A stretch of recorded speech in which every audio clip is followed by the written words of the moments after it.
नमस्कार मित्रों, आशा करते हैं आप सभी लोग स्वस्थ होंगे, प्रसन्न होंगे, अपने अपने कार्यों में व्यस्त होंगे। इस समय क्रम चल रहा है आलखंड की कहानियों का। तो हम आपको एक नई कहानी सुनाने जा रहे हैं जो आल्हा और मलखान के ब्याह के बाद प्रारंभ होती है।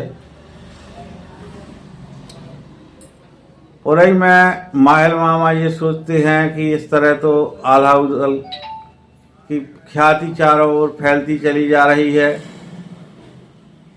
क्योंकि नैनागढ़ की विजय के बाद, कोट कसौंधी की विजय के बाद बामनगढ़ में इनकी वीरता की चर्चे होने लगे थे।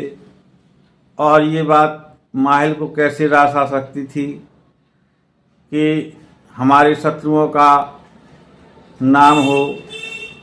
तब उन्होंने सोचा कुछ ऐसी युक्ति करना चाहिए जिससे ये किसी प्रकार से तो मारे जाएं। और यही विचार करके वो पहुंचते हैं महोबा और देखिए क्या रचना रचते हैं। जाकर के परमाल को नमस्कार करते हैं और कहते हैं, जिया जी, मैं बहुत दिनों से सोच रहा था कि अब आपके कुछ परिवर्तन लाना चाहिए, क्योंकि आपकी सेना में सैनिक तो सब नौजवान हैं, लेकिन घोड़े आज भी वही पुराने हैं। और जो इन लड़ाइयों में बहुत सारे मारे भी जा चुके हैं। तो मेरे विचार से आपको घोड़ा खरीदना चाहिए। और जब तक नए घोड़े नहीं होंगे तो आप युद्ध कैसे जीत सकते हैं। तो ये बात परमाल को भी अच्छी लगती है। परमाल कहते हैं, बात तो सही है माहिल, अगर युद्ध में घोड़े ही अच्छे ना हों तो सैनिक चाहे जितना अच्छा हो वो कैसे जीत सकता है। तो माहिल कहते हैं, हाँ महाराज, वही बात मुझे की चिंता खाई जा रही है, क्योंकि आपका अब 10 दिशाओं में नाम फैल चुका है और कभी भी किसी भी राजा से जंग हो सकती है। तो उसके लिए घोड़े तो आवश्यक हैं, इसलिए आपको कुछ नए घोड़े मंगाना चाहिए। ऐसी बातें करते हैं तो परमाल कहते हैं, अब हम घोड़े अवश्य मंगाएंगे। और वो अपने दरबार में एक पान का बीड़ा रखवा देते हैं, क्योंकि उस समय राजा लोग सीधे नहीं कहा करते थे कि फला व्यक्ति तुम जाकर के ये काम करोगे।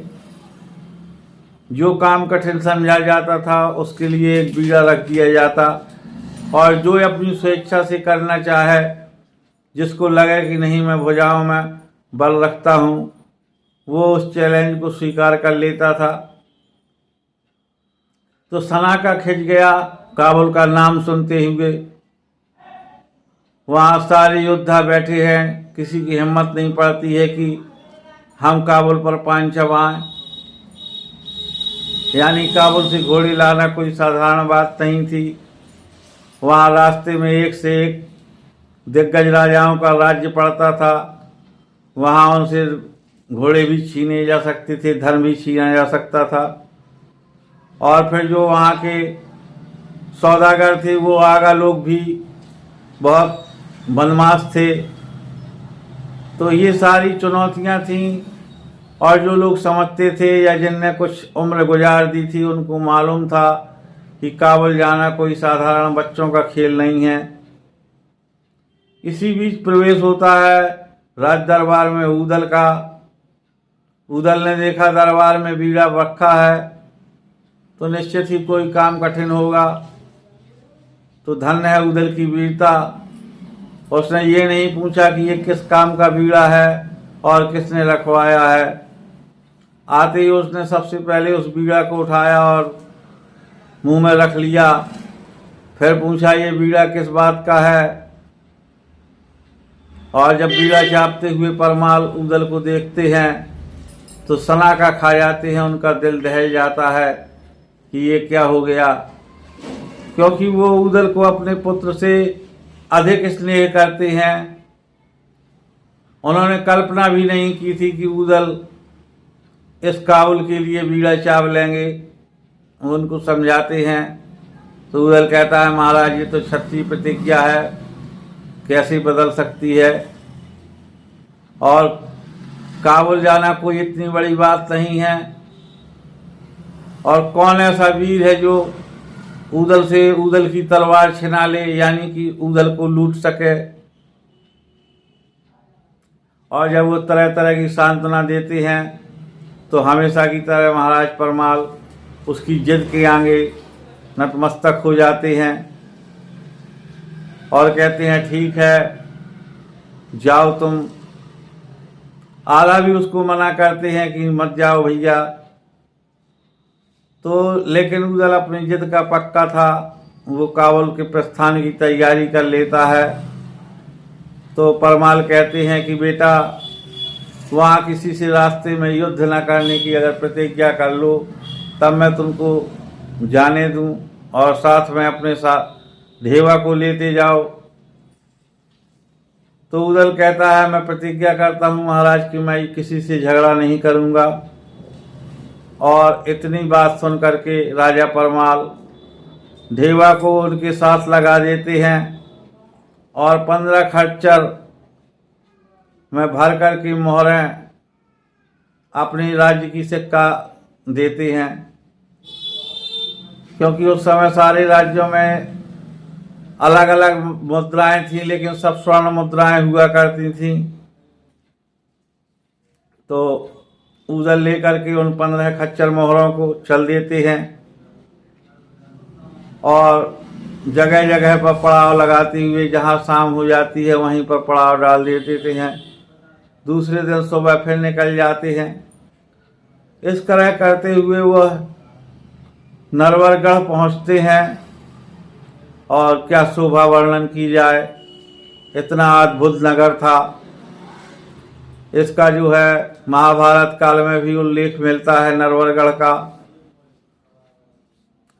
ऐसे सुंदर नगर को देख करके उदल का मन हुआ कि आज शाम हम यहीं विश्राम करेंगे।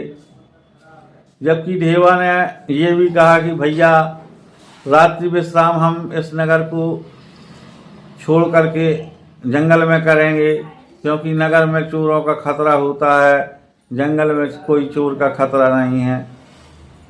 तब उदल कहता है नहीं भैया यहीं रहेंगे, मुझे बहुत अच्छा लगा है ये नगर, तो क्यों ना मेरे विचार से आज यहीं पर विश्राम किया जाए। और ढेवा उदल की जिद के आगे नतमस्तक हो जाते हैं। वो जाकर के एक बाग देखते हैं सामने, बड़ा ही सुंदर बाग था। वहाँ पर जाते हैं, जैसे ही डेरे तंबू लगाने का मन बनाते हैं वहाँ का माली आ जाता है और उनसे कहता है कि तुम हट जाओ यहाँ से, ये बाग तो जो है रानी फुलवा का है, हमारी राजकुमारी फुलवा के अलावा यहाँ और किसी का प्रवेश वर्जित है। तब उदल कहता है कि आखिर तुम्हारी फुलवा ऐसी कौन सी खूबसूरती है उसमें, या क्या कारण है, कोई हम तुम्हारा बाग थोड़ी उठा ले जाएंगे।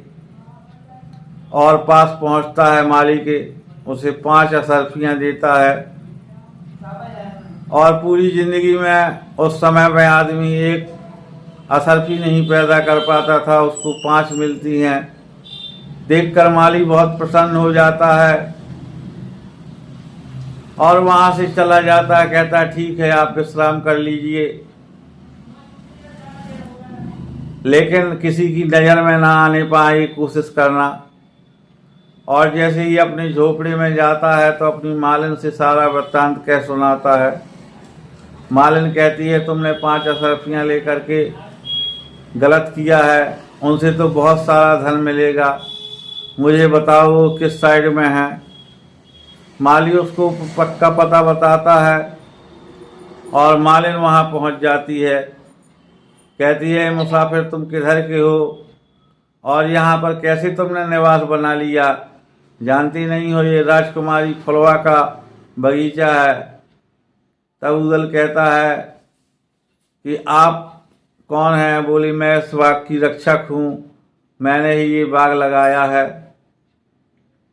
तो फिर उदल की बातें होती हैं। उदल का वैसे भी एक ऐसा व्यक्तित्व था कि जो देखता था वो प्रभावित हुए बिना नहीं रहता था, और ऊपर से धन का लोभ उदल उसको भी 10 मोहर देता है, कहता है 5 तुम रख लो, क्योंकि हमारे रुकने की व्यवस्था में तुम सहयोग कर रही हो, और 5 मोहर लेकर के हमारे लिए राशन लाओ और हम अपने तंबू यहीं लगाएंगे।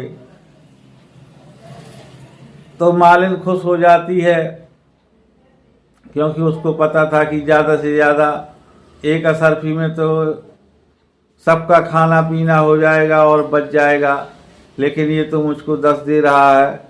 मालिन कहती है यहाँ पर ठीक न रहेगा, आप एकांत में हमारे झोपड़े की ओर चलिए।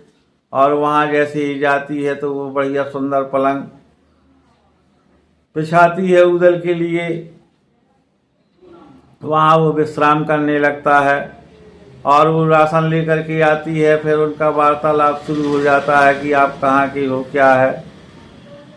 उदल बताता है कि नगर महोबा एक बस्ती है जहाँ पर बसे रजा परमाल, और हम उन्हीं के सेवक हैं, सेनापति हैं। हमारे युद्धों में घोड़े मारे जा चुके हैं, तो हम घोड़ा खरीदने काबुल जा रहे हैं। तो उसको इस प्रकार से पता चल जाता है कि ये लड़के बहुत सारा धन लिए हुए हैं। तो कहती है ठीक है, अगर आप जो है घोड़े खरीदने जा रहे हैं तो आप प्रातः निकल जाइएगा। और बातों बातों में जिक्र करने लगती है फिर वो राजकुमारी फुलवा का, कि हमारी राजकुमारी का इतना सुंदर मुख है, ऐसा है वैसा है। और उसी बीच में क्रम चलता है तो बताती है कि मैं नैनागढ़ की रहने वाली हूँ। उदल कहता है नैनागढ़ में तो हमारी भी भाभी है, और मैंने वहाँ पे जो है संग्राम जीत करके। तो सारी बातें जब बताती है तो कहती है ये हाल तो मेरा जाना ही नहीं था, क्योंकि मेरी तो शादी पहले हो चुकी थी। मसला तो मेरी बहन लगती है, इस नाते तो तुम मेरे देवर हुए थे, ये हाल इस मेरा प्रकार से जाना नहीं नैनागढ़ था। की परिचय के नाते वो भाभी कहने लगता है, और फुलिया उसकी सारी व्यवस्था करती है। खाना पीना होता है और फुलवा के रूप की चर्चाएं होती हैं। तो शाम के समय उदल जब भ्रमण के लिए जाता है तो वहाँ पर कुछ पनिहारियों के द्वारा भी वो चर्चा सुन के आया था। तो उदल के मन में एक जिज्ञासा उत्पन्न हो जाती है कि कैसी है आखिर ये राजकुमारी फुलवा, और मैं चल करके उसको देखूंगा अवश्य। तो वो मन में निश्चय कर लेता है कि मैं राजकुमारी को देखे बिना नहीं जाऊंगा, और अपने ताने बाने बिनने लगता है, क्योंकि वह सुंदरता का ही शहर था। वहाँ पर बहुत सुंदर सुंदर स्त्रियां पहले भी हुई, आज भी थीं। इसलिए उदल का मन मुग्ध हो गया। तो अब ये कथा हम यहीं पर विश्राम कर रहे हैं, क्योंकि अगर एक बार में आपको पूरा बतलाते हैं तो वीडियो बहुत बड़ा हो जाएगा। इसलिए आप सभी लोग हमें क्षमा करें। आप सभी लोग अगर हो सके तो इसको जो है शेयर कर दें, वीडियो को लाइक कर दें। अगर चैनल पर नए हैं तो सब्सक्राइब ज़रूर करें। आपको इसी प्रकार की कहानियाँ सुनने को मिलती रहेंगी। बहुत बहुत धन्यवाद। नमस्कार।